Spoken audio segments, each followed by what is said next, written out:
Hello everyone, it's Esmira from Qajar Academy. Bugün IELTS tələbələri üçün ən vacib məqamlardan biri olan reading sual tiplərinə baxmaq istəyirəm. Daha doğrusu readingin konkret olaraq bir sual tipinə. Bu da true, false, not given sual tipidir. Hansı ki, tələbələrin ən çox səhvi çıxan sual növlərindən biridir true, false, not given. Ümumiyyətlə true, false, not given nədir? Bunu hansı texnikalarla işləməliyik və s. Bunların hər birinə videoda baxacağıq. Ondan əlavə olaraq burada tam olaraq IELTS formatında olmayan, göründüyü kimi hətta çox-çox daha qısa olan, ancaq IELTS-a uyğun bir mətn var, bir passage var. Altında isə ona uyğun olan true, false, not given sualları var. Mən bunların bəzilərini cavablandıracağam, bəzilərini isə cavablandırmağı sizin öhdənizə buraxacağam. Xüsusilə hansı sual tiplərindən bir ədəddirsə, yəni true-dan, false-dan və not given-dan hər birindən cavablandıracağam. Qalanlarını isə dediyim kimi sizin öhdənizə buraxacağam. Ümumiyyətlə true, false, not given nədir və bunların bir-birindən necə ayırd eləməliyik biz? False cavablarının ümumi məntiqi bundan ibarətdir ki, bir statement bildirilən, bizə verilən bir fikir səhv olursa, həmin fikrin mətndə açıq şəkildə qarşılığını zidd məlumatla tapırıq. Ümumiyyətlə nəzərinizdə saxlayın ki, readingdə heç bir tapşırığın, heç bir cümləsi mətndən birbaşa götürülüb sizə o formada verilməyəcək. Adətən sizə verilən tapşırıqlar, adətən sizə verilən buradakı cümlələr, statementlər parafraze olunmuş şəkildə verilir.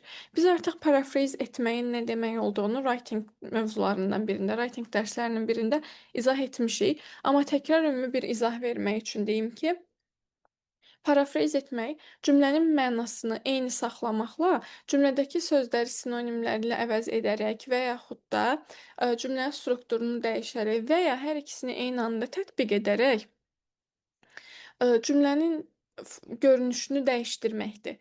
Yəni biz burada gördüyümüz cümlənin birə-bir eyni formasında mətndə görməyəcəyik, amma burada gördüyümüz cümlə ilə məna yaxınlığı təşkil edən cümləni mətndə görəcəyik.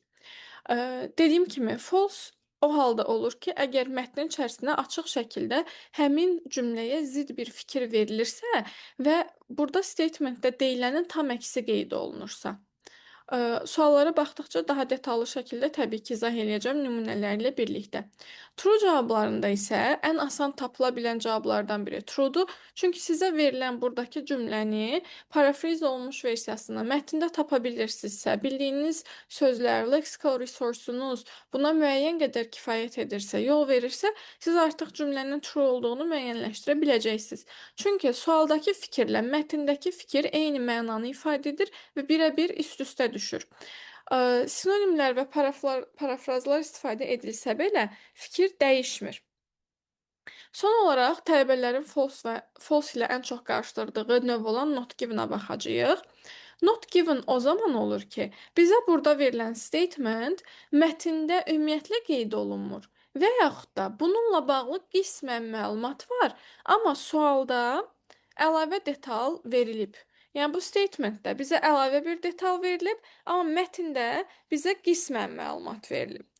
Bu halda always-dir, all-dur, never, completely, some, most və s. kimi ümumiləşdirici sözlər sualda varsa, amma mətn bunu demirsə, bu məlumat demək olar ki, mətndə yoxdur, yəni not given-dir. Biz bunların hər birini təbii ki, cümlələr üzərində, tapşırıqlar üzərində nümunələrlə baxacağıq. Eyni zamanda siz əgər bir cümləni mətndə çox axtarırsınız, tutaq ki, dəfələrlə baxırsınız, ona məna cəhətdən yaxınlıq təşkil edəcək heç bir şey tapa bilmirsinizsə, bu da 90% hallarda not given olur. Öz biliyinizi əlavə eləməyə, məntiq yürütməyə çalışmayın. Tutaq ki, siz nə vaxtsa bu mövzu ilə bağlı oxumusunuz, sizin artıq məlumatınız var. Bu o demək deyil ki, sizin burada gördüyünüz statement, əgər həqiqətən real olaraq belə bir fakt varsa, belə bunu true kimi götürməlisiniz. Əgər bu mətndə sizə verilməyibsə, bu artıq not given-dir. Çünki siz mətnə əsasən işləyirsiniz. Və yaxud da siz görürsünüz ki, onu burada false kimi veriblər, əslində o fakt olaraq doğrudur. Yenə də siz onu false kimi götürməlisiniz, çünki mətndə bu formada verilib. İlk olaraq bu növ tapşırıqları işləmək üçün parafraz qabiliyyətimiz yüksək olmalıdır, sinonimləri yaxından tanımalıyıq, yəni uyğun bir lexical resource-umuz olmalıdır. Qeyd etdiyim kimi, növbəti olaraq yalnız mətndə olanı qəbul etməliyik və all, most, always, completely kimi sözlərə diqqət etməliyik. Növbəti olaraq bizim yes, no, not given tapşırıq növümüz var. Yes, no, not given, true, false, not given-la oxşardır. Sadəcə olaraq yanaşma tərzləri fərqlidir. Məsələn, true, false, not given-də bizə statement verilir. Yes, no, not given-də isə bizə fikir verilir, ümumi bir fikir verilir. Və biz həmin fikri mətnə uyğunlaşdırıb, mətndə belə bir fikrin verilib, verilmədiyini tapmağa çalışırıq. Gəlin indi suallara tək-tək baxaq və ümumiyyətlə nə etməliyik ondan danışaq. İlk olaraq true, false, not given tapşırıqlarında bizim ilk baxacağımız yer suallardır. Mətnə yox, ilk olaraq suallara baxırıq. İlk olaraq suallarda, cümlələrdə tam olaraq nədən söhbət getdiyini başa düşməyə çalışırıq ki, bilək ki, bizdən istənilən nədir. Ümumiyyətlə bizim true, false, not given tapşırıqlarını yaxşı yaza bilməyimiz üçün mətndən yetəri qədər məlumatlı olmalıyıq. Ona görə də çox vaxt belə tapşırıqları bizə mətndən məlumat verə biləcək digər tapşırıqlardan daha sonraya saxlamağa çalışın. Məsələn, gap filling elədiyimiz tapşırıqlardan daha sonraya sala bilərsiniz və yaxud da matching elədiyimiz tapşırıqlardan daha sonraya sala bilərsiniz. Növbəti olaraq gəlirik burada keywordlər seçməyə. Mən təbii ki, bütün keywordləri bütün suallarda qeyd etməyəcəm. Dediyim kimi, bəzi sualları sizin ixtiyarınıza buraxacağam. Ona görə də hər növdən olan suallara baxa bilmək üçün sualların bir qisminə baxacağıq. İlk olaraq true cavabını ala biləcəyimiz sual növü ilə başlayaq. Burada bizə deyilir ki, one advantage of urban farming is the reduction of pollution caused by food transport. Urban farming deyiləndə şəhər içərisində aparılan kənd təsərrüfatından söhbət gedir. Bunun avantajlarından biri odur ki, qidaların transportu zamanı, yəni çatdırılması zamanı səbəb olan, yaranan çirklənməni azaldır.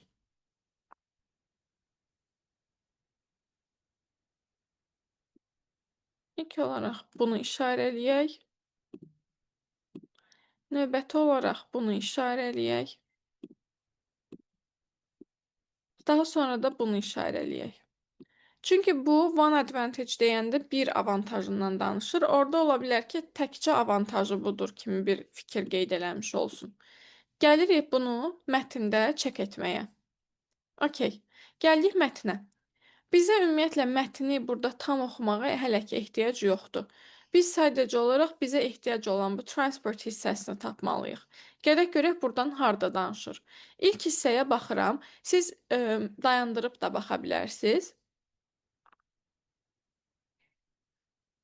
Okey. Baxıram, görürəm ki, burada həmin hissəyə uyğun, transportation-a uyğun bir cavab yoxdur. Daha sonra keçirəm növbəti hissəyə analiz eləməyə.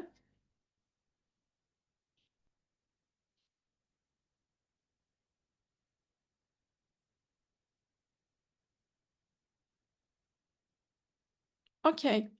Görürük ki, burada distance food'dan danışır. Ona görə də transportation'dan danışır. Ona görə də biz bu hissəyə baxırıq. Supporters of urban farming argue that it reduces the distance food must travel from producer to consumer, thereby lowering transportation emissions. Urban farmingin dəstəkləyiciləri bu mövzuda mübahisə edirlər ki, urban farming nəticəsində belə deyək, istehsalçıdan istehlakçıya gedəcək qidanın məsafəsi azalır. Nəticə etibarilə də beləliklə də bu nəqliyyat vasitələrindən ayrılan o qazlardır və s. o çirkli şeylər belə deyək, azalır. Yəni bir növ, baxın, burada qeyd eləyir bizə. Oh, I'm sorry.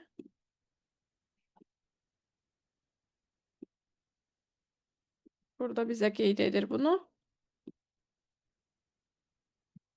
Və gəlirik, görürük ki, həmin hissənin cavabı burada özünün təsdiqini tapır.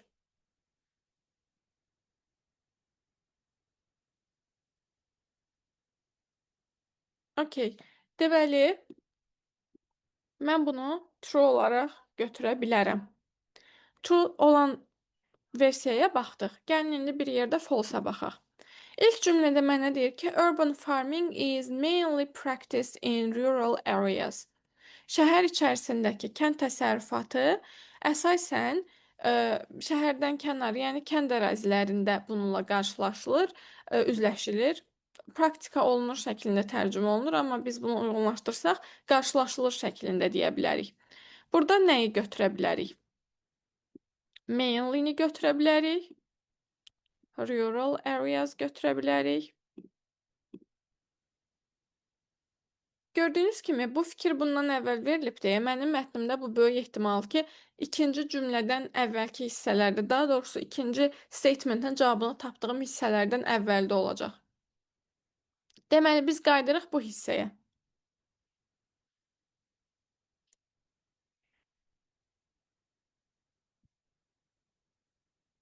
Okey. Gəlirik görürük ki, one solution that has attracted significant attention is urban farming, which involves growing food within city environments. Şəhər içərisindəki mühitdə böyütmək.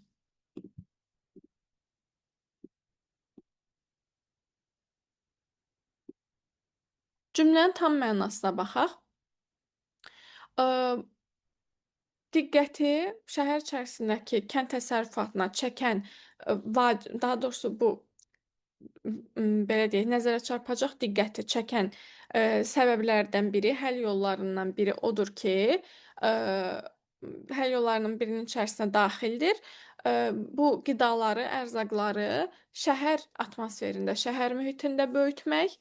Bura daxildir rooftoplar, tərk olunmuş tikililər və vertical farms deyə qeyd eləyib burada və fermaların içərisinə böyütməkdən gedir söhbət. Okey.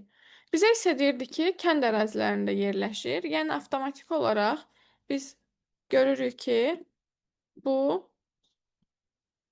false-dur. Çünki bizə burada konkret şəkildə deyirdi ki, şəhərdən kənar ərazilərdə.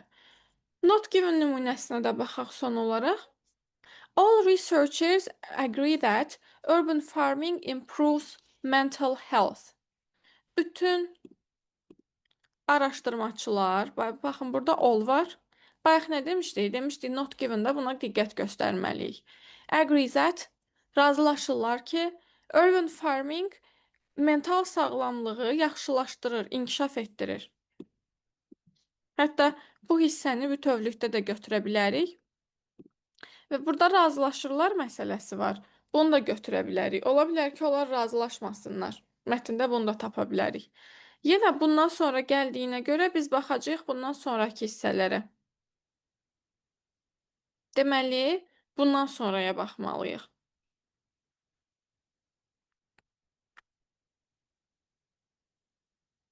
Okay. Some studies suggest that these projects can also contribute to improved mental well-being among participants. Bəzi araşdırmalar bunu tövsiyə eləyir ki, bu proyektlər həmçinin orada iştirak eləyən, onların içərisində iştirak eləyən iştirakçıların mental sağlamlığını yaxşılaşdırmasına töhfə göstərə bilər. Bunu tövsiyə eləyən bəzi araşdırmalardır, researcherlər deyil. Növbəti olaraq burada tövsiyə edirlər deyir, razılaşıblar demir və digər buna təsir eləyən səbəblərdən də biri odur ki, burada görürsüz, deyir ki, mental sağlamlığı artırır. Burada isə bizə deyir ki, sadəcə participantların, yəni iştirakçıların mental sağlamlığına töhfə verir, kömək eləyir ki, onu yaxşılaşdırsın. Yəni, burada verilən fikirlə, burada verilən fikrin bir-birindən demək olar ki, heç bir əlaqəsi yoxdur. Deməli, bizim bu cümləmiz də olacaq, bu statementimiz olacaq, not given. Biz buradakı 3 sualı cavablandırdıq. Növbəti 4, 5, 6, 7 və 8-ci suallar artıq sizin nöqtənizdədir. Cavabları müəyyənləşdirib kommentlərə yaza bilərsiniz. Biz növbəti dərslərimizdə IELTS reading üçün olan digər taktikaları da bir yerdə baxacağıq. Bütün sual növlərini çalışacağıq ki, bir yerdə nəzərdən keçirdək. Ümid edirəm ki, bu video sizin üçün yararlı olacaq.